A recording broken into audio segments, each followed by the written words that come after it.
मेरे दादा की लव स्टोरी। मेरे पास ना उसकी कोई तस्वीर थी, ना मैंने उसे देखा था।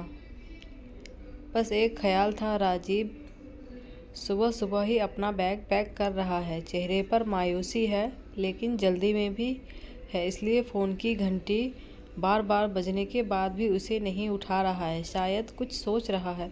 बैग भरने के बाद उसको फ़ोन की याद आई। फिर उसे यह भी याद आया कि शायद फ़ोन बजा था। उसने अपना फ़ोन ढूंढा, देखा तो उसमें उसकी बेटी के 5 मिस कॉल थे। राजीव ने उसे फ़ोन किया। राजीव: हाँ कनिका, बोलो। कनिका: पापा, मैं आपको कब से फ़ोन लगा रही थी, आप फ़ोन क्यों नहीं उठा रहे थे? राजीव: वो मैं थोड़ा बिजी था।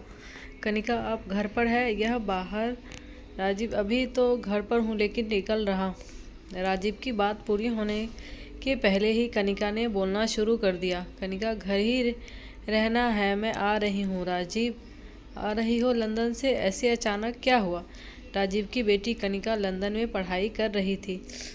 कोर्स पूरा होने के बाद उसने वही प्रैक्टिस भी शुरू कर दी थी। राजीव के बुलाने पर भी जो नहीं आ रही थी, वो ऐसे अचानक आ गई तो राजीव को थोड़ा शौक लगना लाजमी था। राजीव वही सोफे पर बैठ गया और भरा बैग उसकी साइड में है। थोड़ी देर में कनिका आ गई। राजीव: क्या हुआ, तुम अचानक कैसे आ गए? कनिका: पापा, अभी आप मुझसे कुछ नहीं पूछिए। आपको अगर मेरे यहाँ आने से कुछ प्रॉब्लम है तो मैं कहीं और चली जाती हूँ।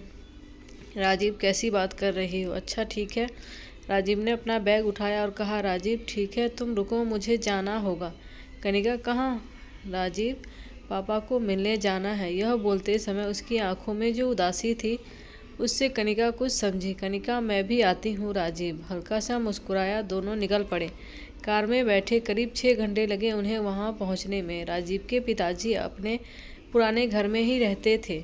कई बार राजीव ने उन्हें वहाँ से अपने साथ चलने को कहा, लेकिन उन्होंने कहा कि तुम्हारा कोई ठिकाना नहीं, कभी कहीं रहते हो, कभी कहीं। मुझे यहीं अच्छा लगता है। राजीव और कनिका सीधे उनके कमरे में पहुँचे।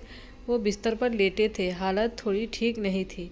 अब इस उम्र में अक्सर ऐसा हो जाता है। कनिका: दादाजी?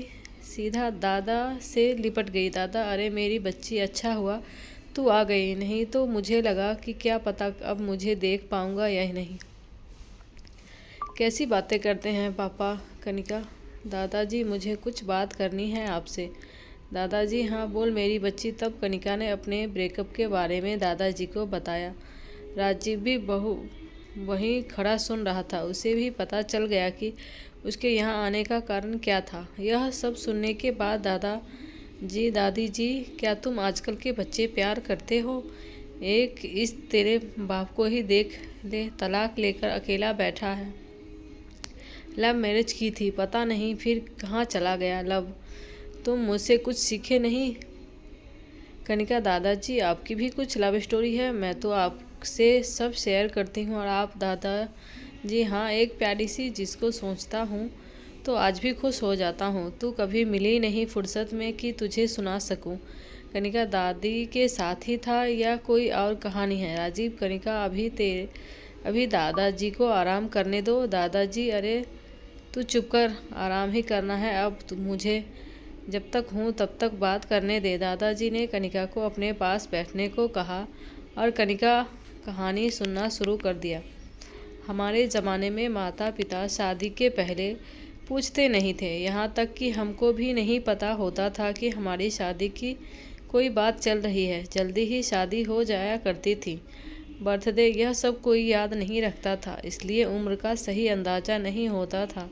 यह पता होता था कि होली का डंडा जब गड़ा था तब तू 2 महीने का था, ऐसा हमारे माता पिता हमको बताते थे। ऐसे ही एक दिन पिताजी हमको बैलगाड़ी में बैठाकर ले गए। साथ में माँ भी थी और मेरे सभी 6 भाई बहन। बैलगाड़ी में जाना भी उस समय बड़ी बात थी। सुबह से हम लोग खुश हो जाया करते थे कि आज तो बैलगाड़ी में जाएंगे। पिताजी ले गए अपने एक दोस्त के यहाँ। हमें तो यह पता था कि उनके किसी दोस्त से मिलने जा रहे हैं। वहाँ पहुँचे तो देखा तो उनकी हालत भी कोई ज़्यादा अच्छी नहीं थी। बड़ा सा बाड़ा था उनका और छोटा सा घर। गुड़ और पानी देकर स्वागत किया। हमको भी मिला। हम सब भाई बहन और उनके यहाँ के भी कुछ मिलकर खेल रहे थे। तभी पिताजी ने कहा कि श्याम बेटा इधर आ। मैं वहाँ गया तो मुझे बोला, जा इस पाटे पर बैठ जा। कनिका ने बीच में टोका, कनिका पाटा क्या होता है? राजीव, लकड़ी का पटिया बैठने के लिए होता। दादाजी ने फिर अपनी कहानी शुरू की। मुझे बैठने को कहा तो मैं बैठा, तो उसके बाद उनके दोस्त आए, मुझे टिका लगाया और 1 रुपया और नारियल लाल कपड़े के साथ मुझे दे दिया। मेरे पापा खुश थे। माँ अंदर कमरे में थी। सारी महिलाएं वही, मुझे जितना दिखाई दिया वहाँ भी किसी को नारियल दिया। इतना बड़ा तो मैं हो गया था कि यह सब समझ जाऊँ।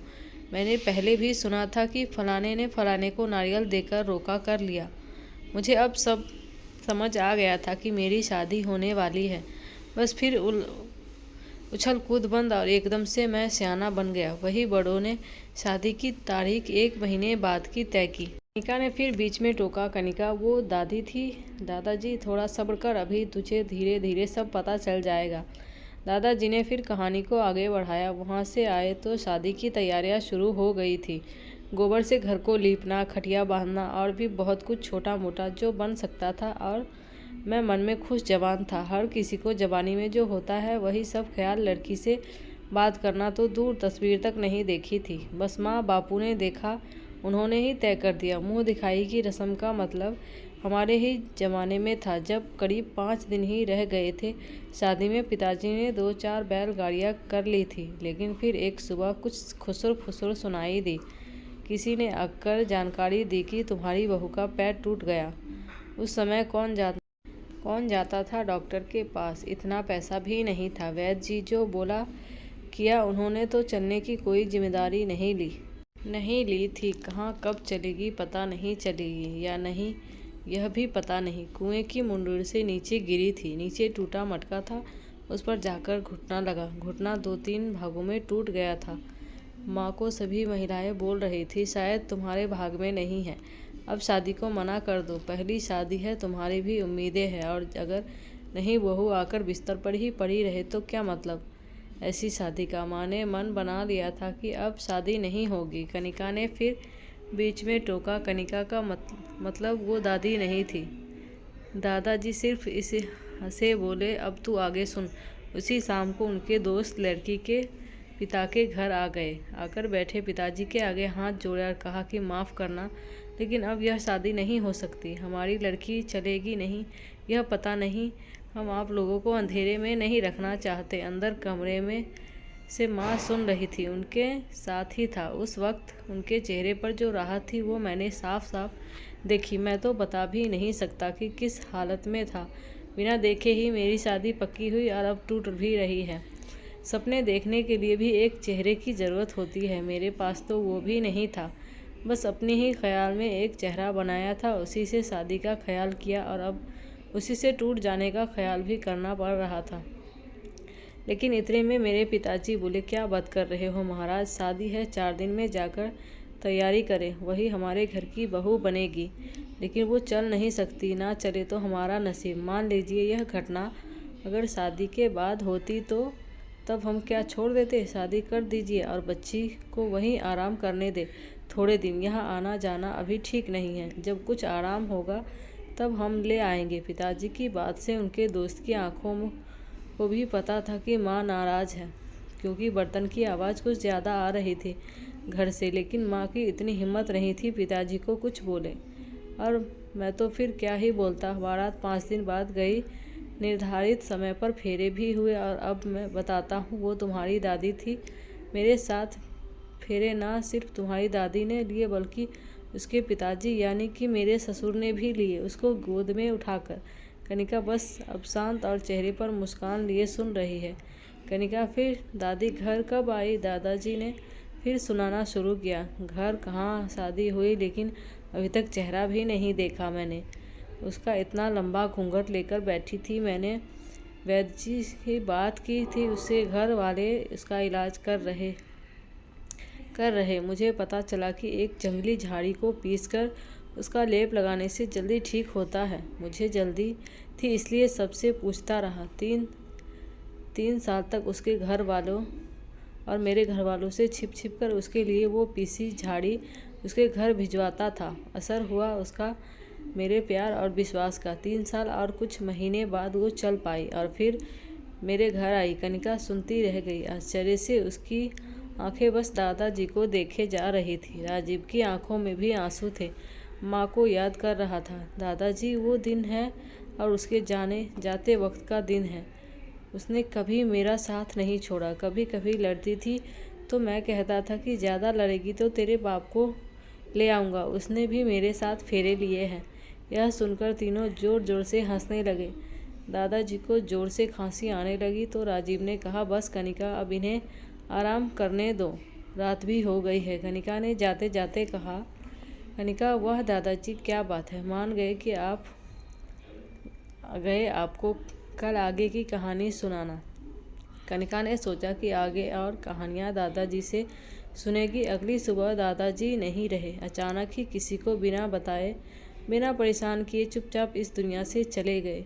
कनिका आंखों में आंसू लिए बस उनको देखे जा रही थी। जाते जाते भी दादाजी उसे प्यार क्या होता है यह